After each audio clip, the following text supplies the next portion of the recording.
जी भगवान से विदा मांगेंगे। सत्यलोक में जो लौट जाना है, तुम्हारे इस लीला विलास की आड़ में एक साथ मुझे दो वस्तुओं के दर्शन हो रहे हैं। देव ब्रह्मा जी कर रहे हैं। सृष्टा ब्रजराज कुमार के दो दर्शन को हो रहा, दो वस्तुओं के दर्शन हो रहे हैं इस लीला विलास की आड़ में। एक तो सृष्टा ब्रजराज कुमार के ऐश्वर्य एवं माधुर्य के बीच में झूलते हुए पुकार उठते हैं, प्रभु एक ओर तुम सर्व कारण कारण हो, पर साथ ही उसी समय इस ब्रजपुर में ब्रजेंद्र सदन में ब्रजराज ब्रजरानी के पुत्र रूप में उनके नील सुंदर होकर तुम्हारा जन्म है। तुम में समस्त विकारों का सर्वथा भाव है, सच्चिदानंद विग्रह हो तुम, और साथ ही यहीं इस ब्रजपुर में ही ओह सुधा की वेदना से अभिभूत होकर क्रंदन करते हुए तुमने जननी से नवनीत की याचना की है। प्रपंच के दोषों की गंध भी तुम में नहीं है, परम विशुद्ध हो तुम, फिर भी ब्रज सुंदरियों के आवास में जाकर तुमने नवनीत का अपहरण किया है। स्वयं आत्मा राम होकर भी इन गोप शिशुओं के साथ मिलकर नित्य नवीन कौतुक रचना का लोभ तुम संवरण नहीं कर पाते। तो इस प्रकार एक ओर तो तुम प्रपंच से सर्वथा अतीत हो, जगत जागतिक भावों का कहीं भी किंचन मात्र कोई भी संबंध तुमसे नहीं है, तथापि ठीक उसी समय तुम्हारा जन्म है। दिवस रजनी पक्ष मास एवं वर्ष के अनुक्रम से तुम्हारे श्री अंगों में वृद्धि के दर्शन हुए हैं होते हैं। क्षुधा शिशु सुलभ चंचलता आदि अनेकों जागतिक भावों के स्रोत से संगमित तुम्हारी लीला मंदाकिनी प्रसिद्ध होती रहती है।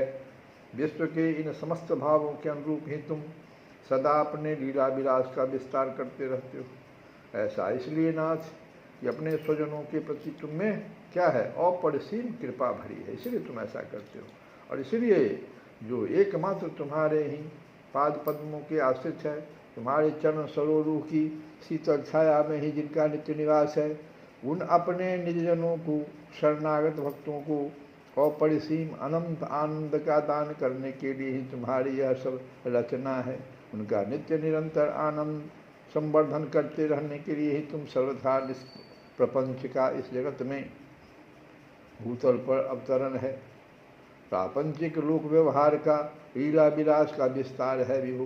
प्रपंचम निष्प्रपंचो अपि विडम्बयसि भूतले प्रपन्न जनतानंद संदोहम प्रथितुम प्रभो रहित प्रपंच नाथ सब काला। अपने अनुकरण करहूँ जिमी बाला, दे प्रपन्न जन तिनके हेतु लीला कर तिन कहाँ सुख देतु। किंतु इस विषय में वहापोह का मेरा यह प्रयास सचमुच कोई अर्थ नहीं रखता। स्वामी, ब्रजराज कुमार की अचिंत महिमा के संबंध में पितामह कुछ भी इत्थम्भूत निर्णय दे देने में संकित होकर कहने लगते हैं। तुम्हारा स्वरूप ऐश्वर्य माधुर्य लीला विलास सब कुछ अचिंत अतर्क है प्रभु। तुम्हें तुम्हारे संबंध में मन बुद्धि के द्वारा कोई भी कुछ भी नहीं जान ले, यह संभव नहीं है। महामहिम यदि कोई तुम्हें जानते हैं, भगवत तत्व जान लेने का किन्हीं को अभिमान है तो वे जानते रहें। क्या लाभ है उनके संबंध में बहुत सी बातें कहकर उनकी मूढ़ता का प्रदर्शन करने से। आवश्यकता भी नहीं है इस संबंध में बहुत बात करने की, बढ़ाने की। बस मैं तो अपने लिए कह सकता हूँ और इतना ही पर्याप्त है भगवान कि सचमुच चतुर्वेद के आदि प्रवर्तक मुझ में, मेरे मन में, मेरी वाणी में, मेरे शरीर में यह सामर्थ्य नहीं कि उसके सहारे तुम्हारी महिमा का ज्ञान प्राप्त हो जाए। मेरा मन तुम्हारे अचिंत वैभव सिंधु की बिंदु कनिका का भी स्पर्श पा लेने योग्य नहीं स्वामी। तुम्हारा प्रत्यक्ष दर्शन कर लेने पर भी मेरे चक्षु आदि इंद्रियों के लिए तुम अगोचर ही बने हुए हो देव। मेरी वाणी तुम अनंत का अर्थार्थ प्रवचन कदापि नहीं कर सकती प्रभु। जानंत एव जानंतु किम बहुकत्वा न मे प्रभु। जानंत एव जानंतु किम बहु कत्वा न मे प्रभु। मनुषो वपुषो वाचो वैभवम तब गोचरः। यो को कहे प्रभु वैभव जितो, हम सम्यक जानत हैं पितो। जानहु ते जानहु जो जब जर जर चर, मोत तो मन वचन अगोचर। कहत मूढ़ नर कोई, प्रभु वैभव हम जानि सब, तन मन वचन सोए, मुँह कहत महिमा अगम। इस तरह से इतनी देर तक स्तुति भगवान का किए, उसके प्रभाव से अब ब्रह्मा जी पर ब्रजराज कुमार की कृपा विशेष रूप से लहरा उठती है। जगत कर्तृत्व, जगदीश सत्व आदि का अभिमान तो कभी का विगलित हो चुका था। इस कृपावारी ने उसके चिन्ह तक धो दिए। परम दैन्य की सदा के लिए प्रतिष्ठा हो गई। वहाँ ब्रजेंद्र नंदन के नित्यदास होने का विशुद्ध अभिमान जाग उठा। सृष्टा की समस्त धारणाएं बदल गई। फिर तो और कुछ अधिक कहने की, निवेदन करने की आवश्यकता ही कहाँ रही। हाँ, स्वामी की अनुमति लेकर ही, पूर्ण समर्पण एवं निर्भरता की भावना में निमग्न होकर ही अपने स्थान पर लौटा जा सकता। अब ब्रह्मा जी को ये भाव आने लगा कि स्वामी की अनुमति लेकर, बिना इनके अनुमति से तो नहीं हो सकता है। स्वामी हमारे हैं तो स्वामी की अनुमति लेकर ही अपूर्ण समर्पण एवं निर्भरता की भावना में निमग्न होकर तभी अपने स्थान पर, मतलब सत्य लोक लौटा जा सकता है। यही जो है दासोचित आचार है। जब हम कहते हैं कि हम आपके दास हैं, तो दासोचित आचार क्या हुआ कि हाँ, आप स्वामी की अनुमति लेना है, पूर्ण समर्पण एवं निर्भरता की भावना में निमग्न होकर तब लौटा जाए। और इसी का पालन करते हुए पितामह कहने लगते हैं, श्री कृष्णचंद्र स्वामिन अब मुझे आज्ञा करो, मैं अपने स्थान पर ही केवल तुम्हारी सौंपी हुई सेवा का निर्वाह करने के लिए लौट जाऊं। अब और कुछ नहीं कहना है नाथ, आवश्यकता ही नहीं है कहने की। तुम सर्वसाक्षी जो हो, सब कुछ पहले से ही तुम जानते रहते हो भगवन।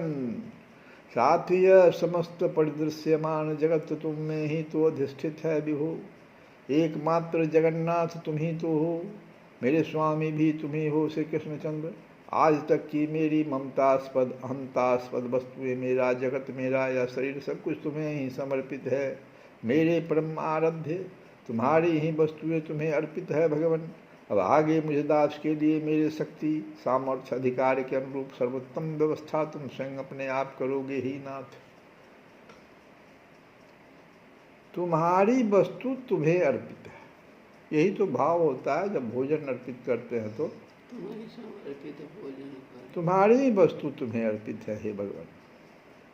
अब आगे मुझे दास के लिए मेरे शक्ति सामर्थ्य अधिकार के अनुरूप सर्वोत्तम व्यवस्था तुम स्वयं अपने आप करोगे ही। अनुजाने मां कृष्ण शर्वं त्वं वेत्सि सर्वदृक्, त्वमेव जगतां नाथो जगदेतत् तवार्पितं। जग अधीश को तजि अभिमाना, अज बोल्यो सुन कृपा निधाना। तुम सर्वज्ञ अज्ञ मैं ना था, वाते बिनय सुनिय जदु ना था। याते बिनय सुनिय जदु ना था, तुम सर्वज्ञ अज्ञ मैं ना था। याते बिनय सुनिय जदु ना था। किंकर जानी नाथ निज मोही, आय सुख छुकी जय जिय जोही। आय सुख छुकी जय जिय ओही। ब्रह्मा जी अब यही बात कह करके और सत्य लोक में लौट जाना चाह रहे हैं। तो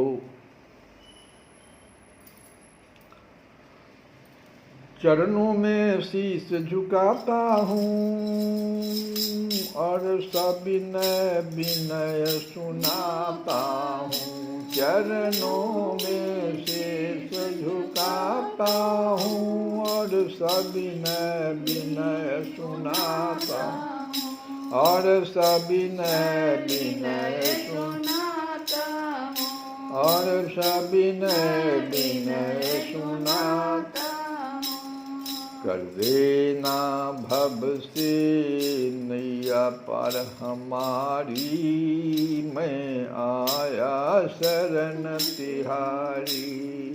कर देना भव से नैया पार हमारी,